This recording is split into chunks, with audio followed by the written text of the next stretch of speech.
أشهد أن لا إله إلا الله وحده لا شريك له وأشهد أن محمدا عبده ورسوله أما بعد فأعوذ بالله من الشيطان الرجيم بسم الله الرحمن الرحيم الحمد لله رب العالمين الرحمن الرحيم مالك يوم الدين إياك نعبد وإياك نستعين اهدنا الصراط المستقيم صراط الذين أنعمت عليهم غير المغضوب عليهم ولا الضالين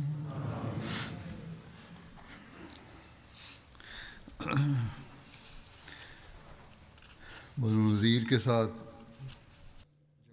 Hazrat Amir al-Mominin Mwenyezi Mungu amsaidie sana anasema, nilikuwa naeleza vita itokayo pamoja na Banu Nazir. Maelezo yake mengine ni kama yafuatayo.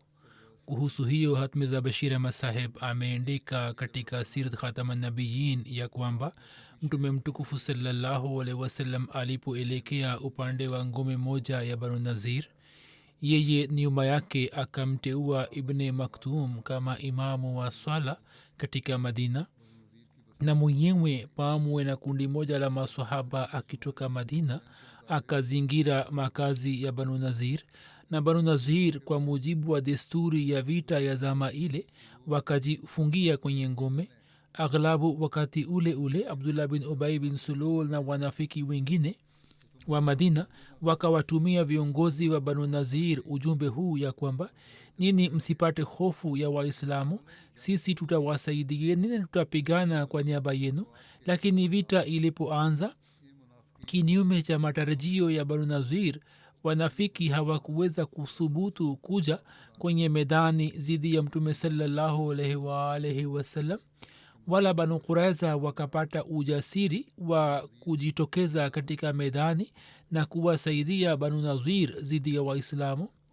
Japo ndani kwa ndani walikuwa pamoja nao na nyuma ya pazia walikuwa wakiwasaidia vile vile, jambo ambalo Waislamu walikuwa wamelijua.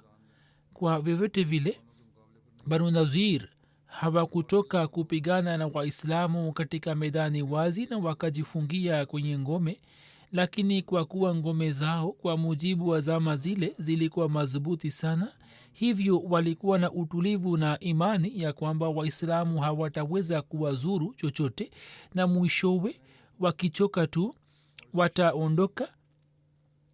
Na hakuna shaka ndani yake ya kwamba sawa na hali za zama ile, kuzishinda ngome za namna hizo kwa kweli ilikuwa kazi ngumu sana na ilikuwa ikihitaji juhudi ndefu na endelevu.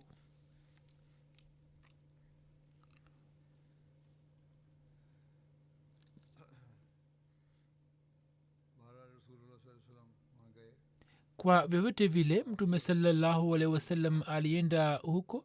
Mtume sallallahu alaihi wasallam akaendelea kuwazingira Banu Nazir.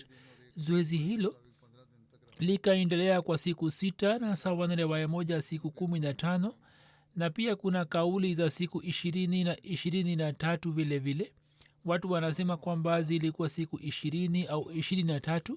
Katika muda huo Mtume sallallahu alaihi wasallam akaamuru kukata miti michache na kuiteketeza, kwa kuwa Mayahudi walikuwa wanarusha mishale na mawe kutoka kuta za ngome, na miti hiyo ilikuwa kama ngao kwao.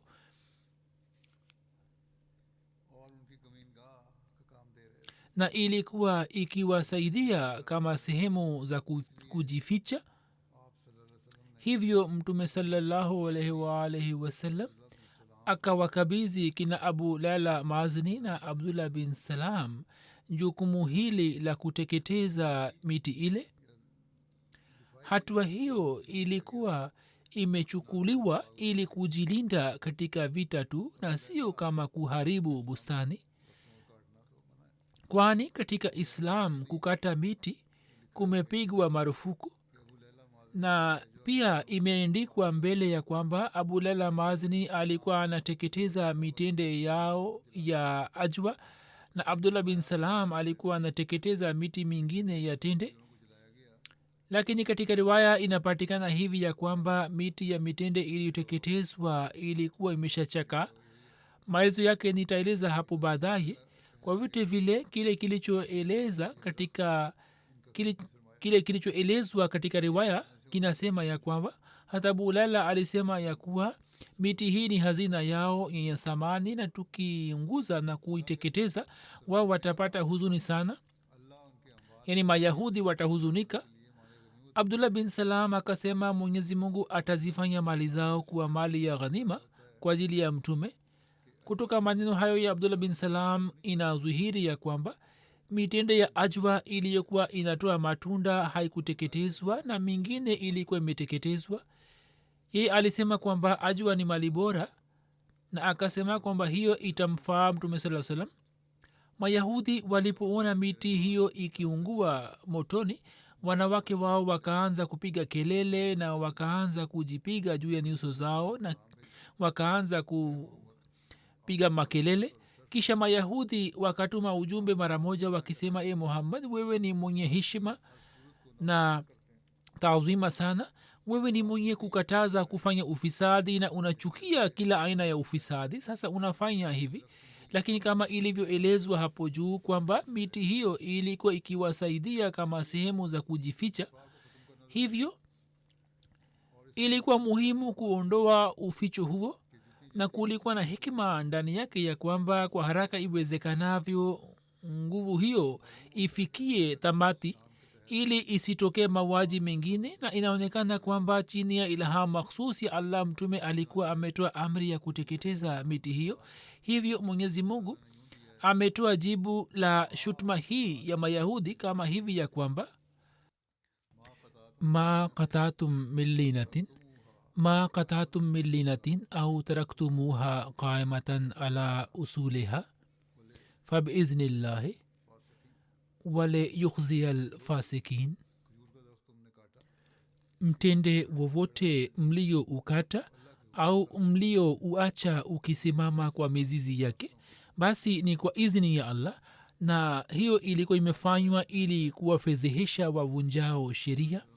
baadhi ya riwaya zinasema ya kwamba mtume salallahu alaihi wasallam katika muda huo wa kuwazingira mayahudi, kwa mara nyingine tena akitoa ishara ya kuwasamehe, alikuwa amewapa ofa ya kufunga mkataba mpya. hivyo mtume akasema ya kwamba innakumullahi la tamanuna indi illa biahdin tuahiduhu ni aleh, mimi sina imani nani isipokuwa nini mufunge nami mkataba mpya. lakini wao wakakataa kufanya hivyo.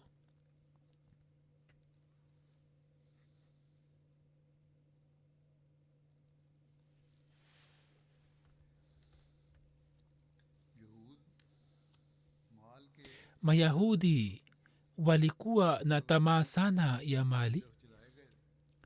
miti yao yenye thamani ilipounguzwa, wao wakajisalimisha mara moja na wakarizika kuondoka kutoka kule.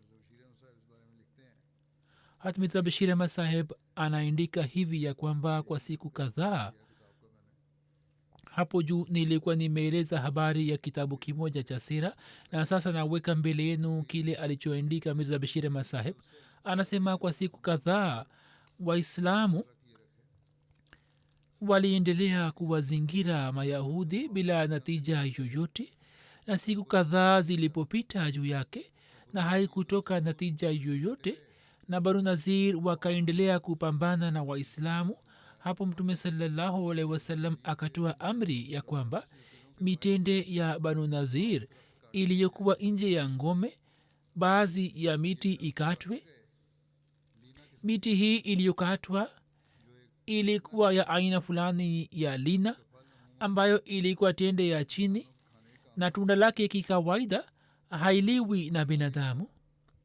Na katika amri hii kilichoangaliwa ni kwamba ili kwa kuona miti hii ikikatwa banu nazir wapate hofu na wafungue milango ya ngome zao, na hivyo kwa hasara ya miti michache tu ufisadi na fitna na hasara ya vifo vingi vya wanadamu ifikie tamati yake. Hivyo hatua hiyo ikafanikiwa na miti 6 tu ilikuwa imekatwa, ambapo banu nazir aghlabu wakizani ya kwamba huenda waislamu watakata miti yao yote ikiwemo miti yenye matunda, wakaanza kupiga kelele, ilhali kama ilivyofafanuliwa ndani ya Kurani tukufu kwamba miti michache tu ambayo ilikuwa ni aina ya lina tu ilikuwa ruksa ya kuikata, na mingine amri ilikuwa ni kuitunza. Na katika hali ya kawaida pia waislamu hawakuwa na ruksa ya kukata miti ya maadui yenye matunda. Kwa vyote vile mpango huo ukafanikiwa, na banu nazir wakishikwa na haiba baada ya kuzingirwa kwa siku 15 wakafungua milango ya ngome zao kwa sharti hili ya kwamba sisi turuhusiwe kuondoka kutoka hapa tukiwa na mali zetu na kwa amani. Hili lilikuwa ni sharti lile lile ambalo hata mtume sasa mwenyewe alikuwa ameshaweka mbele yao, na kwa kuwa nia ya mtume ilikuwa ni kustawisha amani tu, yeye akavumilia matumizi yote na shida zote ambazo waislamu walikuwa wamelazimika kuona katika safari hii. Akakubali sharti lao na akamteua Muhammad bin Maslama ili yeye katika usimamizi wake na uongozi wake awasindikize banu nazir kwa amani kutoka Madina. Kama ambavyo Mirza Bashir Ahmad Saheb ameandika ya kwamba mitende yenye daraja kubwa ilikuwa haikukatwa, vivi hivyo katika maelezo ya Bukhari pia imeandikwa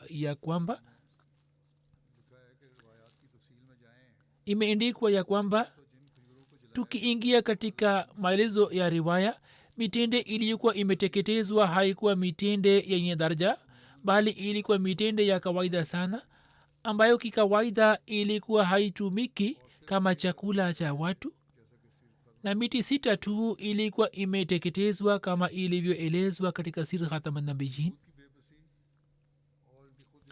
Kuhusu hali dhaifu ya Mayahudi na kuomba kwao ombi la kuondoka, imeandikwa hivi ya kwamba waislamu kwa kuteketeza miti ya Mayahudi wa kabila lile wakawatia kwenye hofu zaidi.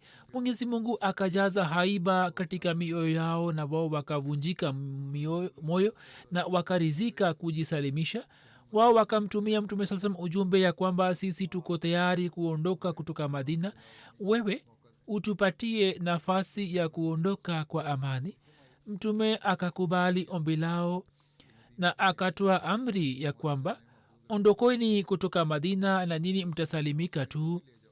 Vifaa ambavyo ngamia zenu wanaweza kuvibeba ondokeni navyo, isipokuwa silaha. Mwenye kuleta shutma juu ya Islam, shutma za kupigana vita na mauaji na kujipatia mali, wanatakiwa kuangalia ya kwamba sasa ingawaje Mtume sallallahu alaihi wasallam alikuwa amesha washinda Mayahudi hawa, na Mayahudi ambao walikuwa wamevunja mkataba mara kwa mara, watu ambao walikuwa wameshapanga mara kwa mara njama za kuumua Mtume sallallahu alaihi wasallam, mtu ambaye alikuwa kiongozi mkuu wa Madina, na sasa wakiwa na silaha walikuwa wamekuja kupigana na Waislamu. Na katika muda huo vile vile walipokuwa wamezingirwa, Mtume alikuwa amewapatia ofa ya kufunga nao mkataba, lakini wao walikuwa wamelikataa kwa kibri. Sasa Mtume sallallahu alaihi wasallam alipowashinda, hata kama wangeadhibiwa adhabu kali kiasi gani, hiyo ilikuwa haki yao, yani walikuwa wana haki yake. Lakini Mtume sallallahu alaihi wasallam tunaona sifa yake ya kupenda amani na suluhu na rehma na huruma. Tunaona shani yake ya ajabu na hulka zake tukufu, kwamba Mtume sallallahu alaihi wasallam akawapa ruksa ya kuondoka kwa amani tu, na hii ndiyo iliyokuwa hali ya rehma na huruma, kwamba akawapa ruksa kwamba waondoke na vifaa vyao, isipokuwa silaha tu. Hivyo mbele kuna maelezo yake ya kwamba mayahudi jinsi walivyopata faida kutoka huruma ya mtume kiasi kwamba hata wakangoa milango ya nyumba zao na wakibeba juu ya ngamia 600 wakaondoka na vifaa vyote, na asili yao wakaonyesha hivi kwamba vifaa ambavyo walishindwa kuvibeba wakafanya juhudi kamili ya kuviharibu. Hivyo wakabomoa paa na kuta za nyumba zao ili zisiweze kuwasaidia waislamu. Wakabomoa nyumba zao na wakaondoka.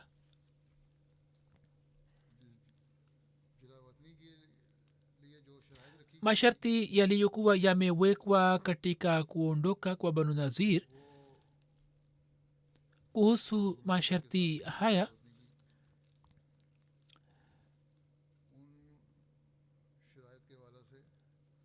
kuhusu masharti haya inapatikana hivi kwenye vitabu ya kwamba: moja, mayahudi wa banu nazir waondoke kutoka madina na waende wanakotaka kwenda, yani waache madina watu wa banu nazir na waende wanakotaka kwenda. mayahudi wakati wa kuhama madina hawatachukua silaha zao, na wakiacha silaha, mali zingine kwa kadri wawezavyo kubeba wanaweza kubeba juu ya ngamia zao na wanaweza kuondoka. Baada ya kuondoka kwa mayahudi, mali zao zitakazobaki nyuma zitakuwa milki ya waislamu. Usimamizi wa zoezi hili la kuondoka kwao na namna ambavyo mayahudi walivyoleta uzuru mbalimbali kuna maelezo yake pia. Humo imeandikwa ya kwamba jukumu la kuwafukuza banu nazir alikabidhiwa muhammad bin maslama. Wakati ule mayahudi wakaleta uzuru mwingine wakisema ya kwamba watu wengi wa hapa sisi tunawadai, mkopo huo inabidi watupatie baada ya muda uliopangwa. Sasa hiyo tufanyeje? Shabaha yao ilikuwa ni kujipatia muda wa ziada ili kuishi katika madina. Mtume akasema kwamba nini, mkisitisha riba mupunguze hela ya mkopo na mufanye haraka. Ni sawa, mkopo wenu mtaupata tu, sharti ni kwamba nini musitishe riba, lakini muondoke haraka. Abu Rafi Salam bin Abi Huqaiq alikuwa akimdai hat Usaid bin Huzair dinari 120. Hivyo akipunguza dinari 40 kama riba, akapokea mkopo halisi kama dinari 80, na hivyo watakuwepo watu wengi wa namna hiyo. Mtume mtukufu sallallahu alaihi wasallam alipoweka mbele ya mayahudi masharti ya kuondoka, Abu Rafi Salam bin Abi Huqaiq akamwambia Huyai bin Akhtab kwamba ole kwako, wewe ukubali Islam, usije ukaona mwisho wako mbaya zaidi kuliko hiyo. Huyai akasema kwamba utakuwaje mbaya zaidi kuliko huo? Abu Rafi akasema kwamba watoto wetu watatekwa, mashujaa wetu watauawa na mali zetu zitatekwa na Waislamu. Leo kwa kuacha mali na kusalimisha maisha ni rahisi. Tukileta fitna yoyote, mwisho wake utakuwa ni kifo na kufungwa. Huyai akaendelea kutafakari juu ya uamuzi wake kwa siku moja mbili. Yamin bin Umair na Abu Saad bin Wahab walipoona kiherehere chake, mmoja wao akamwambia mwenzie ya kwamba bila shaka unajua ya kwamba Muhammad sallallahu alaihi wasallam ni mtume wa Allah. Sasa unasubiri nini? Sisi tusilimu, tunajua na inathibitika katika vitabu vyetu. Hivyo ni bora kwamba sisi tusilimu, na tukifanya hivyo mali na uhai wetu vitasalimika. Hivyo wao katika giza la usiku watatoka nje ya ngome yao na wakaja kuungana na jeshi la Kiislam. Wao kwa kukubali Islam wakasalimisha uhai na mali zao, na hivyo watu hawa wawili wakasalimika. Yamin bin Umair baadaye akasibirika kuwa sahaba mwenye ikhilasi sana, bali moyoni mwake katika siku zile zile mapenzi ya mtume saa salam yalikuwa yameshapenya kiasi kwamba myahudi wa banu nazir Amr bin Jahash ambaye alikuwa amejaribu kumua mtume, huyo alikuwa binamu ya Yamin bin Umair, muislamu huyo mpya kwa kutumia mtu mmoja akafanya mpango na akamua amr bin jahash. Mtume alipojua kuhusu ikhlasi na mapenzi yake akaonyesha furaha sana.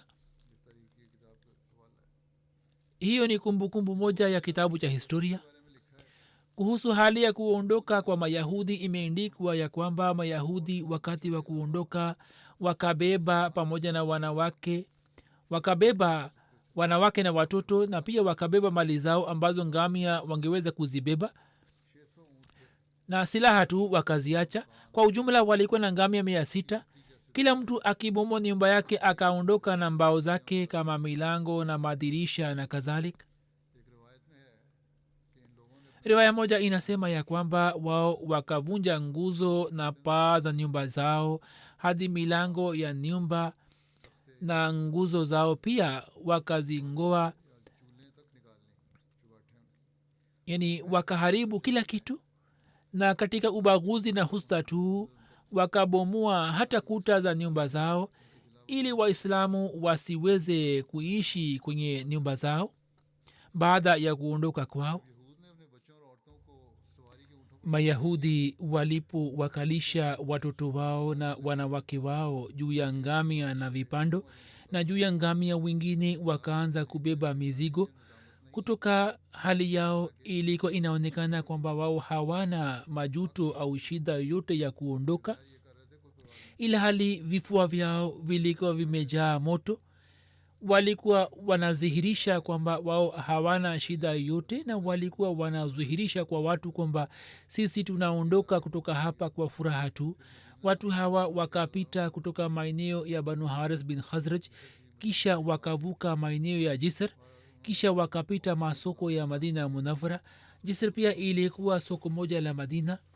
Wao walikuwa wamekalisha wanawake wao juu ya ngamia na wajakazi wao walikuwa wanaimba nyimbo mbalimbali. Watu hawa walikuwa wanazuhirisha mali zao kwa watu ili watu waweze kujivunia kwao. Abu rafe alikuwa amejaza kiroba cha ngozi kwa dhahabu na fedha, na alikuwa anasema kwamba hela hiyo na vitu hivi nilikuwa nimevitunza kwa ajili ya kupambana na hali hizi na kupata ushindi. Hali yao kuondoka ilikuwa ndiyo hii kwamba walikuwa wanaimba nyimbo na walikuwa wanasoma shairi yenye uchechezi, walikuwa wanapiga dansi. Lakini mtume sallallahu salam akavumilia mambo hayo yote, japokuwa aliona, lakini hakuweza kuonyesha hatua yoyote. Kama watu hawa wangeweza kukabiliana na kaumu nyingine, huenda wasingeweza kupewa hata nguo za kusitiri. Hali ambayo na matendo ambayo walikuwa wameyafanya, walikuwa na haki ya kupewa adhabu ya namna hiyo, kwamba wasingepewa kitu chochote. Lakini hii ilikuwa af na huruma ya mtume saa salam, kwamba yeye hakujali matendo yao hayo na akawaruhusu kuondoka. banu nazir wakajenga wapi maskani mapya? Imeendikwa hivi kwamba banu nazir walipopewa amri ya kuondoka, haikuwa muhimu kwa ajili yao kwamba wao watoke kutoka kisiwa kizima cha uarabuni, bali ilikuwa muhimu kwamba waache madina tu, na wakitoka madina wanaweza kuenda popote wanapotaka. Hivyo baadhi yao wakaelekea upande wa maeneo ya azriyat ya siria, na wengine wakaelekea upande wa khaibar. Khaibar ina umbali wa maili 96 kutoka madina, na hiyo ilikuwa kituo kikubwa cha mayahudi ambapo kulikuwa na wanajeshi 10,000, na maeneo hayo kulikuwa na ngome zao ndani yake, na maeneo hayo yalikuwa na hazina ya kilimo. Mayahudi wa banu nazir walikuwa wanaaminiwa kama wenye uongozi na busara, kwani walikuwa wanasema kwamba sisi tunatokana na kizazi cha harun alaihissalam, na watu wa banu nazir pia walikuwa werevu. Watu wa banu nazir walipoenda khaibar, nguo zao zikaongezeka sana. Katika banu nazir walikwepo kina huyai bin akhtab, salam bin ibn huqaiq na kinana bin rabi. Mayahudi wa khaibar walikuwa mahiri katika mambo ya kivita, lakini watu wa banu nazir, yani mayahudi wa banu nazir, walikuwa mbele katika mambo ya siasa na katika busara. wakienda khaibar yani mara baada ya kufika khaibar wakaanza kuthibitisha busara yao na wakaanza kujipatia uongozi wa khaibar na kwa sababu yake khaibar ikawa kituo kikubwa cha kivita kwa ajili ya waislamu pamoja na mayahudi wa Nazir. Kuna habari ya kuondoka kwa watoto wa ansar. Banu Nazir baadhi yao walipotoka madina na wakaelekea azriyat wa siria. Katika mayahudi hawa walikuwepo baadhi ya watoto wa ansar na sababu yake ilikuwa ndi hii kwamba mwanamke mwansari kama watoto wake walikuwa hawaishi hai yani walikuwa nakufa, basi kabla ya kusilimu ilikuwa desturi yao kwamba mama huyo alikuwa naomba naziri kwamba mtoto wake akiishi hai basi atamfanya kuwa myahudi. Hivi walikuwepo watu ambao walikuwa watoto wa ansar lakini wakafanywa kuwa mayahudi. Watu wa Banu Nazir walipoondoka, baba za watoto hao wakasema kwamba sisi hatutawaruhusu watoto wetu kuondoka pamoja nao. Hapo mwenyezi mungu akashusha wahi. Katika sithalbia imeendikwa kwamba mwenyezi mungu alisema la ikraha fi din, katika dini hakuna karaha. Bashir Masih pia ameandika hivi ya kwamba Banu Nazir waliondoka kwa shani wakiwa na mizigo yao yote, hata baadhi yao wakabomoa nyumba zao na wakaondoka na milango yao na nguzo zao. Na imeandikwa kwamba watu hawa wakatoka madina wakionyesha furaha na wakisherehekea kana kwamba watu wanaenda kufunga ndoa, isipokuwa vifaa vyao vya kivita na mali zao zingine na bustani zikatekwa na waislamu. Hivyo kwa kuwa mali hii ilikuwa imepatikana bila kupigana vita, hivyo sawa na sheria ya kiislam hiyo ilikuwa hiari ya mtume saa salam ya kuigawa. Hivyo mtume akagawa mali hiyo katika wahajiri maskini, watu ambao matumizi yao yalikuwa juu ya mali za ansar, na hivyo waansari pia wakawa sehemu ya mali hiyo ya ghanima. Banu Nazir walipokuwa wanaondoka kutoka madina chini ya usimamizi wa Muhammad bin Maslama, baadhi ya ansar wakataka kuwazuia watu ambao walitokana na kizazi chao, lakini kwa sababu ya naziri yao walikuwa wameshakuwa mayahudi. Banu Nazir walitaka kuondoka nao, lakini kwa kuwa habari hii au jambo hili la ansar lilikuwa kinyume cha la ikraha fi din, hivyo mtume sallallahu alaihi wasallam akatoa uamuzi dhidi ya waislamu na katika haki ya mayahudi, na akasema kwamba mtu ambaye ni myahudi anataka kuondoka, sisi hatuwezi kumzuia, isipokuwa watu wawili wa Banu Nazir kwa furaha yao wakasilimu na wakabaki katika madina kama ilivyoelezwa hapo juu. Riwaya moja inasema kwamba mtume sallallahu alaihi wasallam kuhusu Banu Nazir alikuwa ametoa uamuzi kwamba wao waende upande wa Siria, yani wasiishi katika Uarabuni. Lakini hata hivyo baadhi ya viongozi wao, masalan Salam bin Abi Huqaiq na Kinana bin Rabi na Huyai bin Akhtab na sehemu moja ya watu wao wakaenda kuishi katika Khaibar, na watu wa Khaibar wakawapokea sana, na watu hawa kisha wakawa sababu ya kuleta fitna na ufisadi na vita dhidi ya waislamu. Mali iliyopatikana kutoka kwa Banu Nazir inaitwa malefe. Kivipi hiyo iligawanywa? Kuhusu hiyo imeandikwa ya kwamba kabila Banu Nazir walipoondoka, silaha na mabustani na mashamba na nyumba zao mtume sallallahu alaihi wasallam alivichukua. Katika silaha kulikuwa na kofia za chuma 50, mavazi ya chuma 25 na panga 340. Hiyo ilikuwa mali ya kwanza ya fea waislamu walioipata. Mali fea ni ile ambayo inapatikana bila kupigana vita na makafiri, na kutoka mali hiyo khums haitolewi, bali mali yote ilikuwa kwenye hiari ya mtume sallallahu alaihi wasallam kwamba yeye atumie popote pale anapotaka. Vita ilikuwa haikutokea pamoja na Banu Nazir, bali mwenyezi mungu alikuwa ametia mioyoni mwao haiba ya mtume wake. hivyo mtume saa salam akamfanya mtume wake kuwa mrisi wa mali yao. hiyo ilikuwa malefe. mtume salallahu salam akaigawa katika waislamu ili wao waweze kuitumia katika matendo mema. kuhisi hiyo mwenyezi mungu anasema wama afa llahu ala rasulihi minhum fama aujaftum alaihi min khailin wala rikabin walakin allaha yusallitu rusulahu ala man yashau wallahu ala kulli shain qadir.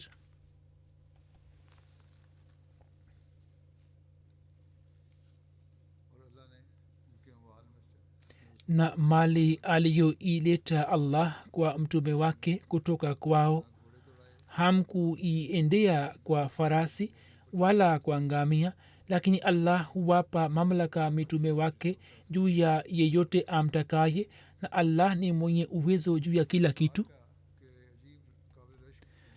masahaba ansar mfano mzuri wa ajabu wa mapenzi na kujitolea walioonyesha, tunapata kujua kuhusu huo.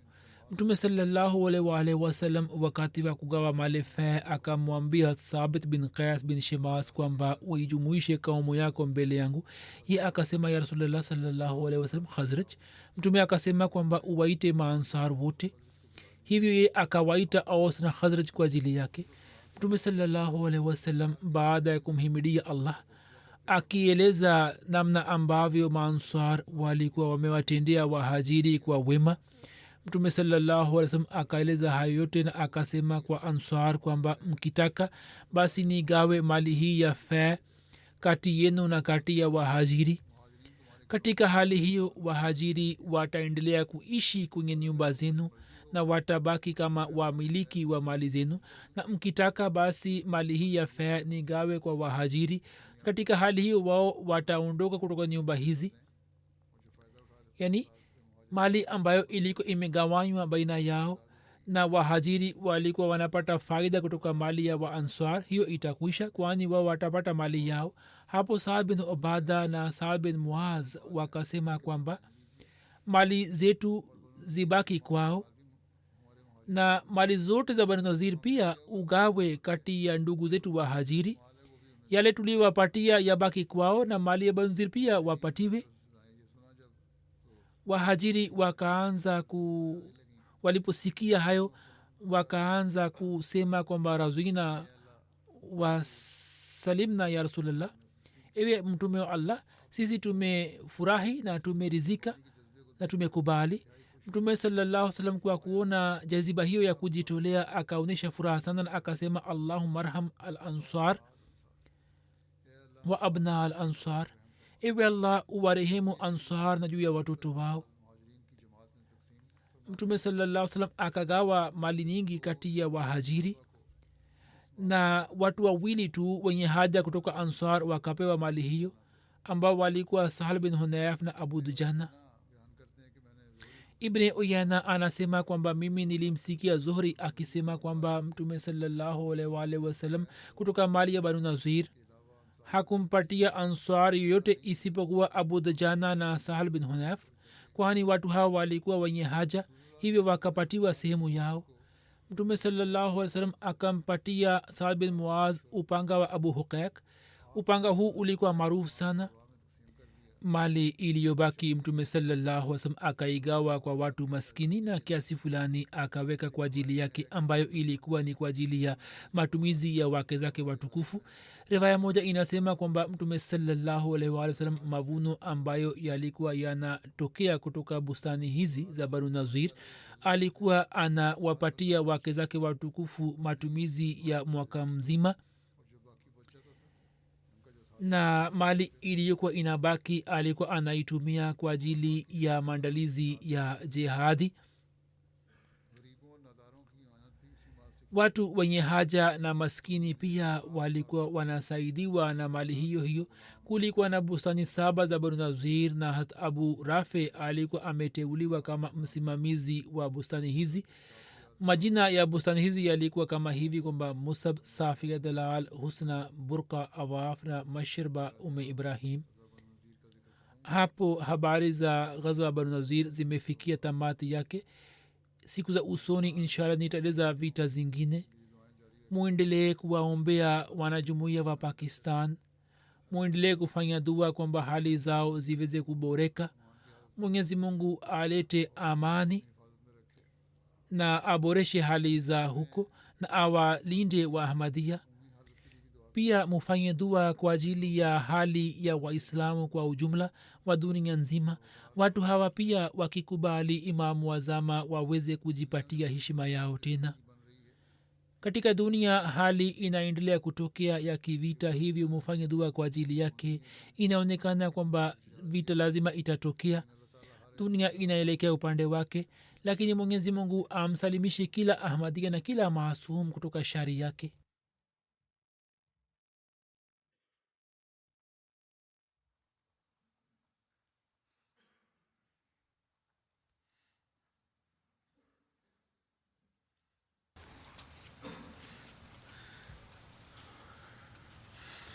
الحمد لله الحمد لله نحمده ونستعينه ونستغفره ونؤمن به ونتوكل عليه ونعوذ بالله من شرور أنفسنا ومن سيئات أعمالنا.